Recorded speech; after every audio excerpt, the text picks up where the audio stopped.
আমাৰ ৰাজনৈতিক নেতাসকলে বা চৰকাৰে হিতাৰীসকলক টাৰ্গেট কৰি বহুতখিনি স্কিম লোৱা হয়। কেন্দ্ৰ চৰকাৰৰ ইমান ভাল ভাল আঁচনি আছে, ৰাজ্য চৰকাৰৰ ইমান ভাল ভাল আঁচনি আছে, আমি কাউন্সিল চৰকাৰৰ বহুত ভাল ভাল আঁচনি আমি লৈছোঁ।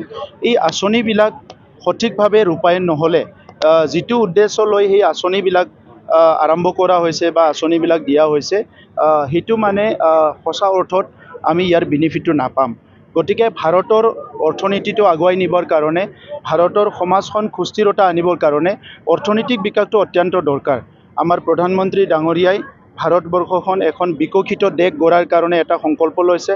আমাৰ মুখ্যমন্ত্ৰী ডাঙৰীয়াই ইতিমধ্যে অসমখন ভাৰতৰ ভিতৰত 5খন উন্নত ৰাজ্যৰ ভিতৰত এখন হিচাপে গঢ় দিয়াৰ কাৰণে ইতিমধ্যে মিছন বনাইছে। আমিও বিটিআৰ অঞ্চলৰ 5খন জিলাক সচত খচ মিলাই আগবঢ়াই নিব লাগিব। সেইকাৰণে হিতাধিকাৰীসকলে আমাৰ মেইন, য'ত আমি কোটি কোটি টকা দি পেলাই আঁচনিবিলাক দিওঁ, কিন্তু এই কথাবিলাক তেখেতসকলক অনুৰোধ কৰিবলৈ ৰৈ যায় যে এই আঁচনিবিলাক যাতে সঠিকভাৱে ৰূপায়ণ কৰে। সেইকাৰণে কেতিয়াবা PMYৰ ঘৰ পাইছে, এটা কিস্তি দুটা কিস্তি পইচাটো কোনোবা বেলেগত ব্যৱহাৰ কৰি বহি আছে, ঘৰখন হোৱা নাই। কোনোবা ছাগলী পালন গাহৰি পালনৰ আঁচনি পাইছে, সঁচাকৈ এইটো ৰূপায়ণ হোৱা নাই।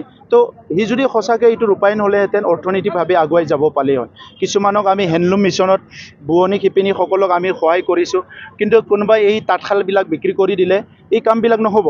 গতিকে আজি হিতাধিকাৰীসকলক আমি অনুৰোধ কৰিছোঁ যে এইটো যাতে সকলো বাস্তৱত ৰূপায়ণ কৰাত তেখেতসকলে কাম কৰে, সেইটোকে আমি হিতাধিকাৰী এই সভাৰ দ্বাৰা তেখেতসকলক অনুৰোধ কৰিছোঁ।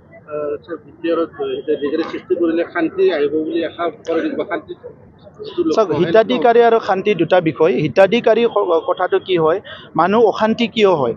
আমাৰ তাত আগত হৈছিলে জাতিগত বা গোষ্ঠীগত সংঘৰ্ষবিলাকো হৈছিলে। ইয়াৰ মূল কাৰণটো হৈছে চবৰৰ ওপৰত ভয়, যে মোৰ মাটিটো কোনোবা কাঢ়ি ল'ব নেকি, মোৰ ভাষাটো কোনোবাই মানে শেষ কৰিব নেকি, মোৰ সংস্কৃতিটো কোনোবাই শেষ কৰিব নেকি। যোৱা 50-100 বছৰত মানুহৰ চিন্তাটো তেনেকুৱা আছিলে। গতিকে আজিৰ সময়ত কি হৈছে যে হিতাধিকাৰীসকলক বিভিন্ন আৰ্থিক সাহায্য দিয়াৰ লগে লগে তেখেতসকলে অৰ্থনীতিভাৱে স্বাৱলম্বী হ'ব। অৰ্থনীতি স্বাৱলম্বী হ'লে তেখেতসকলৰ পৰিয়ালৰ ল'ৰা ছোৱালীয়ে ভাল শিক্ষা ল'ব পাৰিব আৰু ভাল সংস্থাপন পাব। তো তেতিয়া আৰু মানুহবিলাকে না চৰকাৰক বেয়া পাব, না এটা মানুহে আনটো মানুহক বেয়া পাবলৈ সময় থাকিব। যেতিয়া আমি দেখিছিলোঁ যে কাশ্মীৰত যেতিয়া খিল মাৰি আছিলে ডিফেন্সৰ মানুহবিলাকৰ ওপৰত, হাৰিয়ানাৰ এজন ল'ৰাই কৈছিলে যে আমি কাম কৰি কৰি ৰাতিপুৱাৰ পৰা গধূলিলৈ সময় নাপাওঁ, ইমানেই কাম কৰিব লাগে পথাৰত, খেতি পথাৰত, দোকানত, আৰু কাশ্মীৰৰ ল'ৰা ছোৱালীবিলাকে খিল মাৰিবলৈ ক'ত সময় পাইছে বুলি। এতিয়া আমাৰ ইয়াতো আমি সকলো যুৱতীসকলক যিসকল স্কুল কলেজৰ বাহিৰত আছে সেইসকলক বিভিন্ন সংস্থাপন দিয়াৰ কাৰণে ব্যৱস্থা কৰিব লাগিব। আৰু প্ৰত্যেকটো দৰিদ্ৰ পৰিয়াল, যাক আমি লাষ্ট মেন বুলি কোৱা হয় বা দৰিদ্ৰ অঞ্চল য'ত লাষ্ট মাইল বুলি কোৱা হয়, সেইখিনিক টাৰ্গেট কৰি আমাৰ চৰকাৰী আঁচনিবিলাক 78 বছৰত কেন্দ্ৰীয় চৰকাৰ ৰাজ্য চৰকাৰৰ বহুত পইচা আহিছে, এই পইচাবিলাক বাস্তৱত ৰূপায়ণ হোৱা নাই। এতিয়া আমাৰ দায়িত্ব হৈছে এইখিনি ৰূপায়ণ কৰিব লাগিব, আৰু এডিশ্যনেলি কাউন্সিলে কিছুমান কাম কৰিলে এই অঞ্চলটো আগুৱাই যাব। সমাগত বিটিআৰ নিৰ্বাচন কিন্তু বিৰোধীয়ে কৈছে এইটো পেলাই আকৌ কৰিব পৰা নাই, তেওঁলোকে প্ৰলোভনৰ ৰাজনীতিৰে আপোনালোকে কি কয় সেইটোৱে কথা। আজি আপোনালোকে ভালকৈ নিউজ কৰিব পাৰিছেনে নাই, ৰাতি গধূলি ঘূৰিব পাৰিছেনে নাই। এটা সময়তো গড়েশ্বৰত সাংবাদিকো হত্যা হৈছিলে, তো আজিতো তেনেকুৱা সাংবাদিক হত্যাটো বাদ দিয়ক, সাংবাদিকক কোনোবা এটা অলপ যদি কিবাও কৈ দিয়ে ইয়াতে ডাঙৰ ঘটনা হৈ যাব।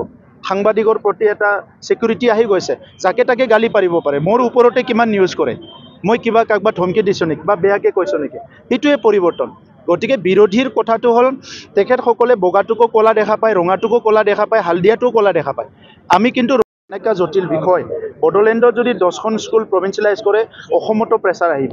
তো সেইকাৰণে মুখ্যমন্ত্ৰী ডাঙৰীয়াই এই ওপৰত বিচাৰ কৰি আছে। আমাৰ বিশ্বাস আছে, আমাৰ তাত বহুত বেছি স্কুল নাই, আমাৰ তাত LP, ME, হাইস্কুল, কলেজ লৈ পেলাই আমাৰ কি আছে এইটো জুনিয়ৰ কলেজ এইবিলাক লৈ পেলাই কেইখনমানহে স্কুল আছে। মই ভাবোঁ মুখ্যমন্ত্ৰী ডাঙৰীয়া আজি নহয় কালি আমাৰ বড়োলেণ্ড অঞ্চলৰ সমস্যাখিনি, যিটো চুক্তিৰ দফা এটা আছে, তেখেতে নিশ্চয় এই সমস্যাটো সমাধান কৰিব, মোৰ বিশ্বাস আছে।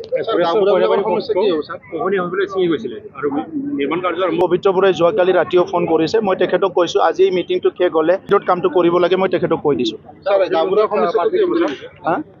ভালে কথা, অখিল গগৈ দিয়ক, চবেই দিয়ক, তেতিয়াহে গম পাব যে পৃথিৱীৰ ভিতৰত, পৃথিৱী নহয় ভাৰতৰ ভিতৰত চবে প্ৰমাণ কৰি যাওক।